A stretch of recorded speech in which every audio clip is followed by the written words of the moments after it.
પક્ષ પલટુઓ માટે પોતાની લાચારી હોય છે, પોતાના વહીવટ હોય છે, પોતાની મજબૂરી હોય છે અને માટે પક્ષ પલટો કરતા હોય છે। ત્યારે હવે સમજીશું કે કયા કયા મોટા નેતાઓ એ પક્ષ છોડીને ભાજપમાં ભળી ગયા છે।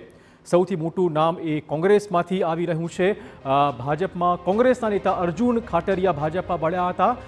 રાજકોટનો આ એક ચહેરો જે અર્જુન ખાટરિયા ભાજપમાં ભળી ગયા। કોંગ્રેસના યુવા નેતા ડોક્ટર વિપુલ પટેલ પણ ભાજપમાં ભળ્યા છે।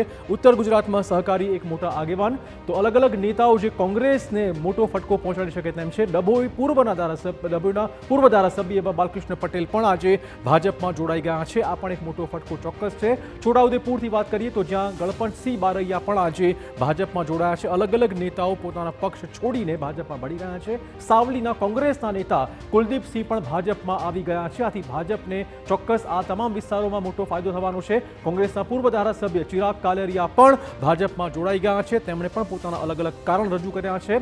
અમદાવાદ જિલ્લા કોંગ્રેસ પ્રમુખ બળવંત ગઢવી પણ ભાજપમાં જોડાઈ ગયા છે। આ તમામ મોટા નેતાઓ છે, મોટા માથાઓ છે કે જે ક્યાંક ને ક્યાંક ભાજપને ફાયદો અને કોંગ્રેસને નુકસાન કરાવી શકે છે। કોંગ્રેસ ઓબીસી મોરચા સેલના ચેરમેન ઘનશ્યામ ગઢવી પણ ભાજપમાં ભળી ગયા છે। આ તમામ નામો એવા છે કે જે પોતાના પક્ષને છોડીને ભાજપમાં ભળી ગયા છે। લોકસભા ચૂંટણી પહેલા 2 મહિનામાં 4 ધારાસભ્યોએ પોતાનું રાજીનામું ધર્યું છે। આ 2 મહિનાની જ વાત છે જેમાં 4 ધારાસભ્યો છે। કોંગ્રેસના ખંભાતના ધારાસભ્ય ચિરાગ પટેલે પોતાનો પક્ષ છોડ્યો, રાજીનામું આપ્યું। કોંગ્રેસના વિજાપુરના ધારાસભ્ય સીજે ચાવડાએ પણ કોંગ્રેસના ધારાસભ્ય પદેથી રાજીનામું આપ્યું હતું। આ ઉપરાંત આમ આદમી પાર્ટીના ધારાસભ્ય ભૂપત ભારની પણ ધર્યું હતું રાજીનામું। અને આ ઉપરાંત અનેક ચહેરો અપક્ષનો ચહેરો હતો જેમણે પણ પોતાના પદ પર રાજીનામું આપ્યું છે। વાઘોડિયાથી અપક્ષ ધારાસભ્ય ધર્મેન્દ્રસિંહ વાઘેલાએ પણ પોતાનું રાજીનામું આપ્યું હતું અને ભાજપમાં ભળ્યા હતા। તો 2024ની લોકસભા ચૂંટણી પહેલા આ રીતે ભાજપમાં ભરતી મેળો ચાલુ છે અને ક્યાંક ને ક્યાંક